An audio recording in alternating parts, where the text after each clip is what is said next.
This is a reading from Proverbs chapter 3, verse 5 and on. Trust in the Lord with all your heart, and lean not on your own understanding, but in all your ways acknowledge him, and he shall direct your paths.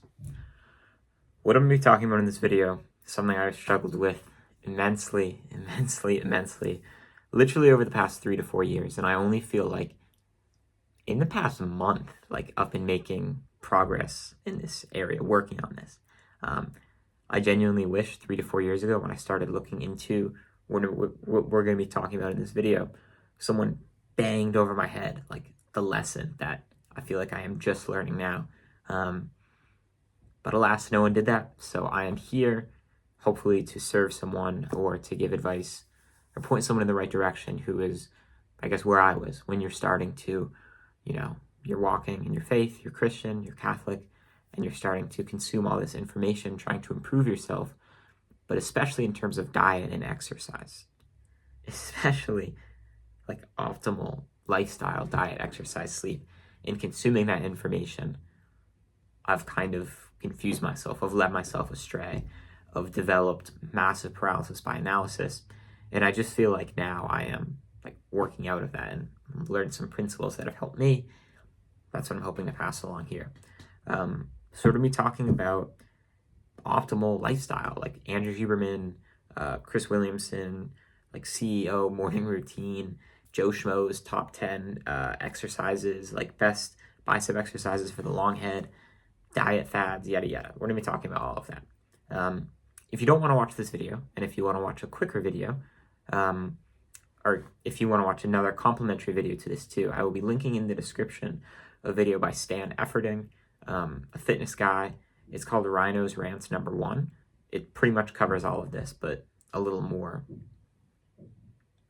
specific, specific to the science-based. It's actually pretty similar to this video, but I'm kind of just expanding on it. But anyway, I would highly recommend watching that.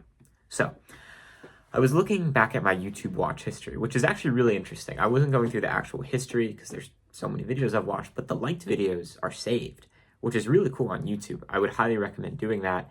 You can go back and look at your liked videos going back forever. And I literally am scrolling through the videos I was watching 4 years ago. And I kind of got a little sad because I was realizing that even 3 or 4 years ago, there's just a slew of videos on exercise programming, diets, best back exercises, yada, yada, yada. And this is stuff that I feel and have found myself watching, subscribing to, and over-consuming for so long. And it was just kind of sad, frankly. And I have gone wrong in this in so many ways. And it's tempting. It's definitely a trap. There's a reason these videos are so popular. Guys like Andrew Huberman, Chris Williamson, morning routine, that type of stuff. Very specific nitty-gritty. There's a reason this stuff is so popular.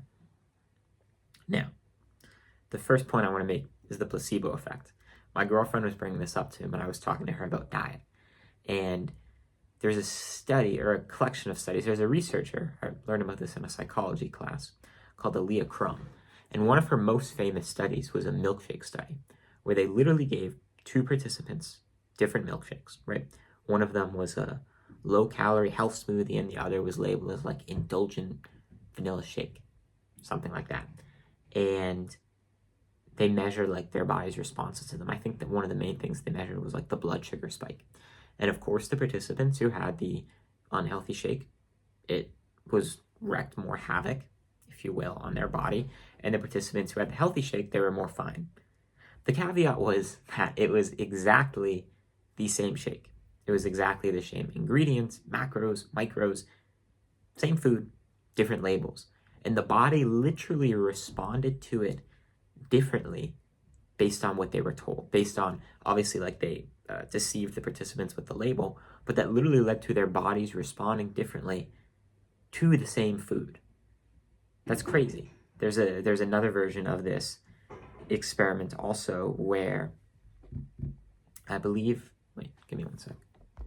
Okay, I apologize for the delay. I had some technical difficulties.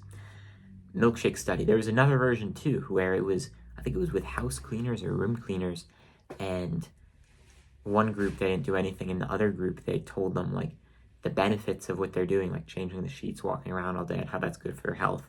And they measured the health metrics of the two, and nothing changed. Like they didn't move more. There's one group just heard about the benefits, and they had like better health benefits. Like they lost weight, they lost all this.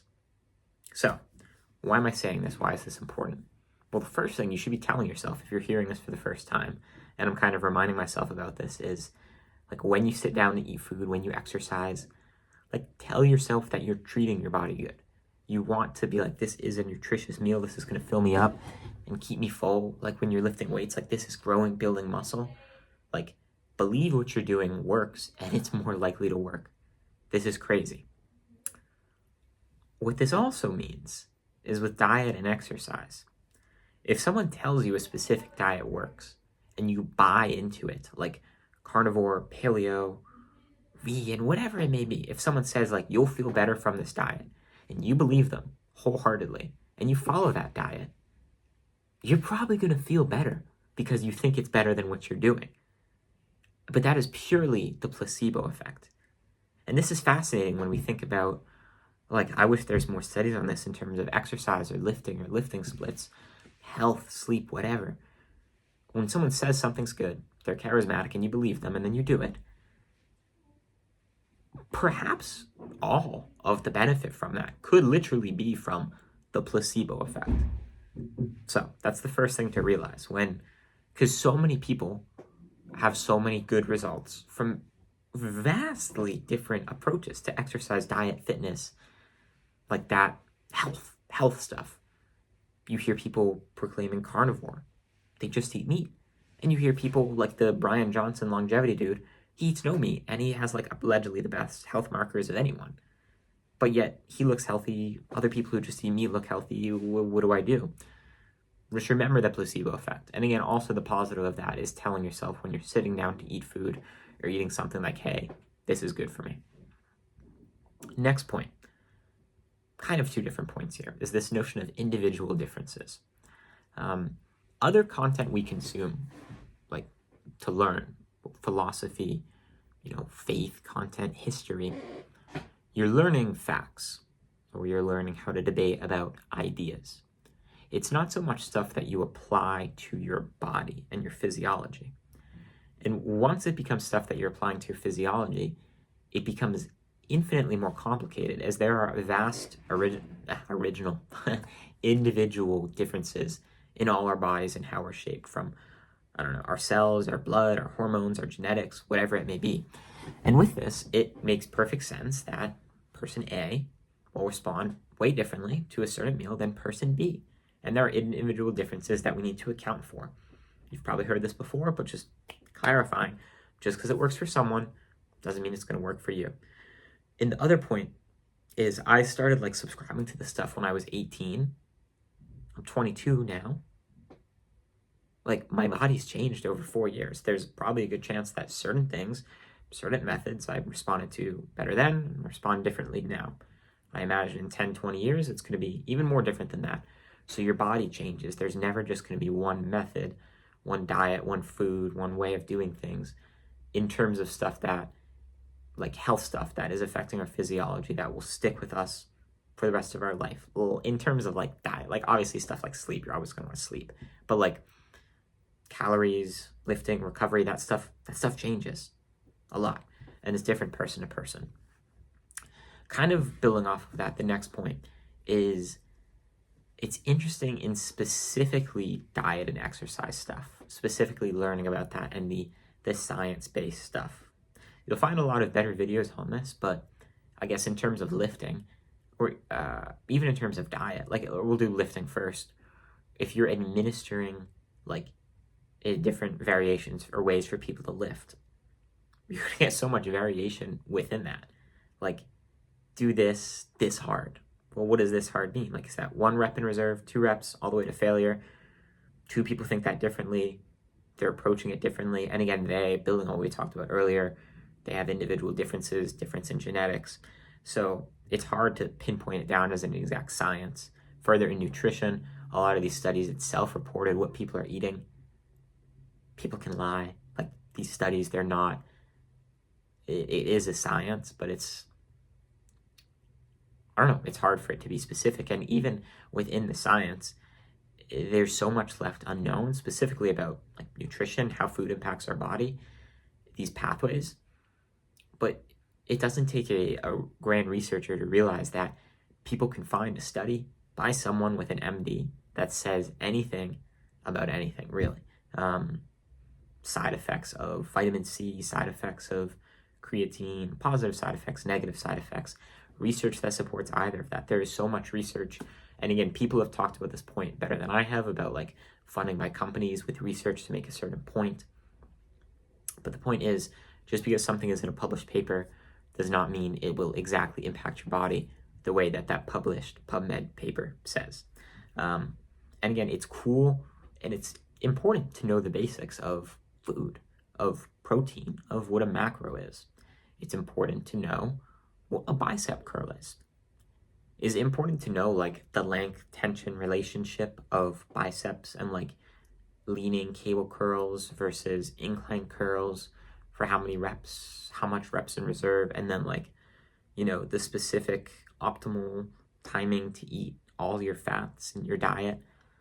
Well, once you're getting into like the nitty gritty of the rabbit hole, I feel like, at least for myself, there's so much more contention there and it's so much more debatable. And there's so many people saying so many different things. And therein lies the problem. Different things. It's so confusing. Like, people aren't going to say different things that you should eat healthy, not eat McDonald's every night, lift weights, sleep, do cardio maybe. That's not crazy, and no one's debating that. But again, it's the nitty-gritty details where you can really go down the rabbit hole of like these extreme fad diets. I don't know if fad diet's the right term. These extreme limiting diets like carnivore, or like specific ways like Mike Mentzer, high-intensity lifting, Arnold Schwarzenegger, his way of lifting. And like, trust me, I've looked at all of this stuff, and people in studies and examples and memoirs will support literally everything. And this creates such a catastrophic, confused mind, or it has for me, in creating such a paralysis by analysis. I'll say first, I feel that by consuming all this content, I have kind of given myself learned helplessness. What is learned helplessness? Really quick. I don't know if this is a study or an example, but it's like the idea of it. There was an elephant tied to a tree by like a really strong chain and it couldn't move. And it tried to move against the chain and realized it couldn't. And then they took away the chain and just put like a light rope around it, which it could easily break through. But it thought it was the chain, so it didn't try to break through. That's learned helplessness. I feel like I've kind of given myself some form of this by consuming all this information and these diet and exercise rules. No caffeine until you're awake for 90 minutes. No caffeine after 2 p.m. Don't eat high carbs in the morning to have better cognition. Eat an equal amount of protein for each meal. Try to eat evenly spaced meals. Consume creatine. Some of these are bad examples, but others where it's like specific rest times in the gym or stuff like that. But the point is, yes, there's evidence from all of these. And yes, some of them are probably true. However, it's not specific, like at 90 minutes suddenly after waking, your body can metabolize caffeine like really good. There has to be like differences in that. It's not exact. And again, some of this stuff is helpful, some of this stuff is true, but it's not an exact number, it's not an exact science. And the conglomerate effect that I've observed in myself of consuming all this information for so long is I have like almost like blinders and focused into like an optimized way of doing things.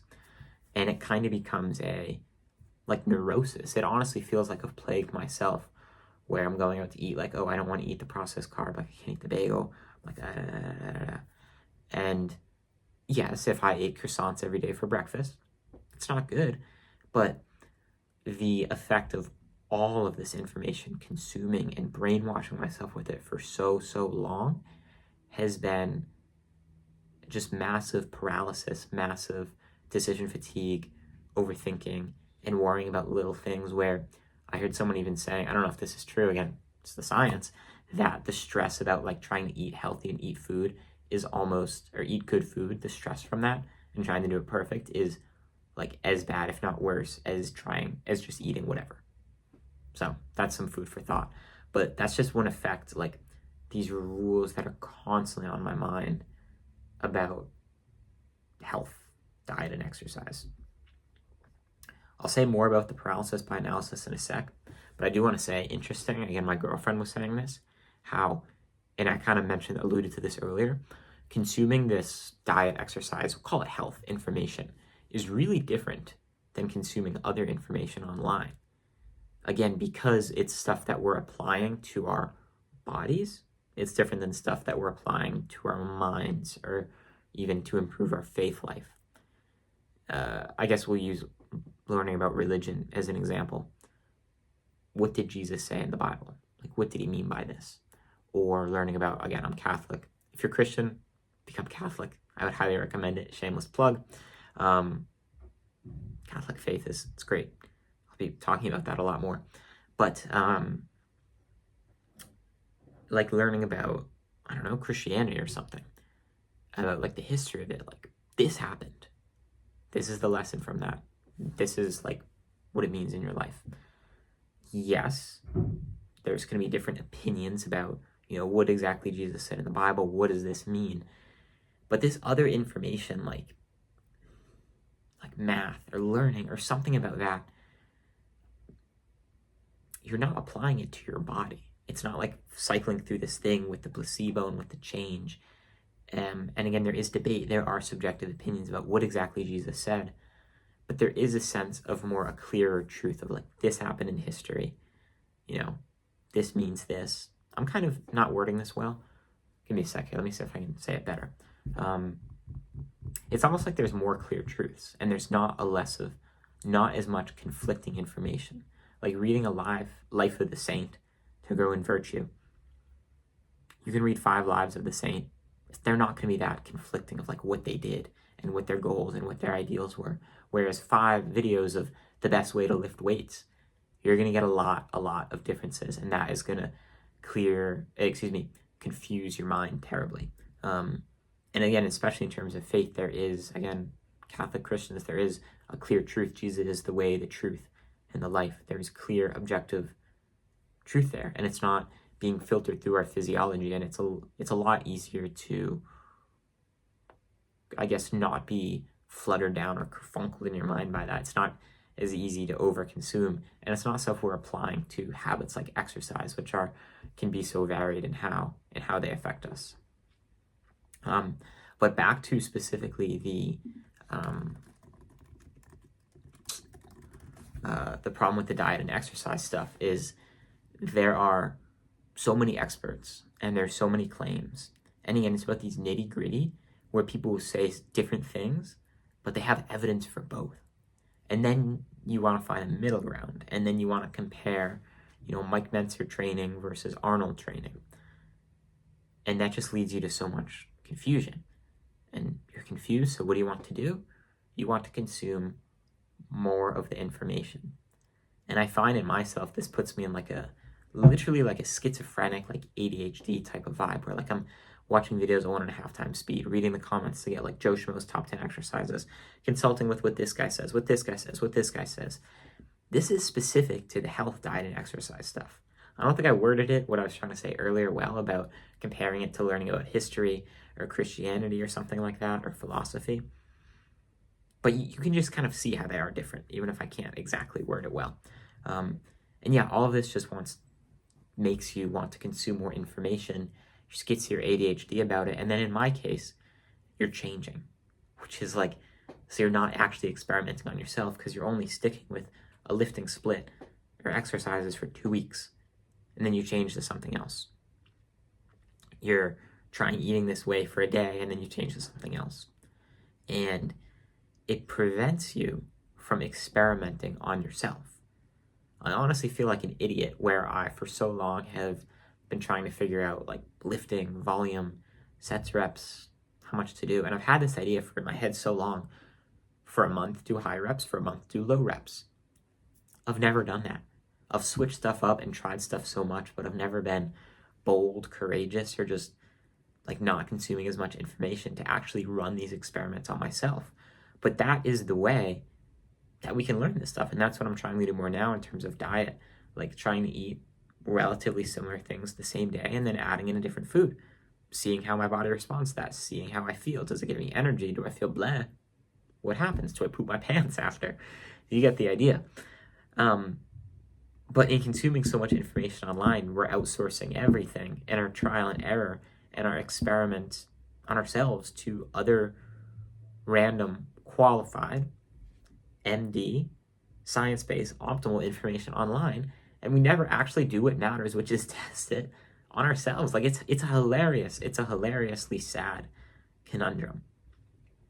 I'll give it's not really a story, but my younger brother has been lifting less than me, and now, unfortunately, I'll say this, he is he's more aesthetic than me. I'm still stronger than him, don't get me wrong, but he has a significantly, he probably has a little more muscle mass now, or he looks better, he's leaner, he's been doing it for way less. He's younger than me, and I had a big leg up on him, and he's just caught up to me like that, and to now he's kind of there in terms of lifting.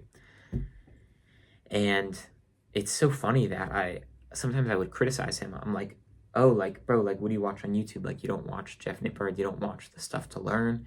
He's like, no, I just watch what's interesting. And he watches Lex Little.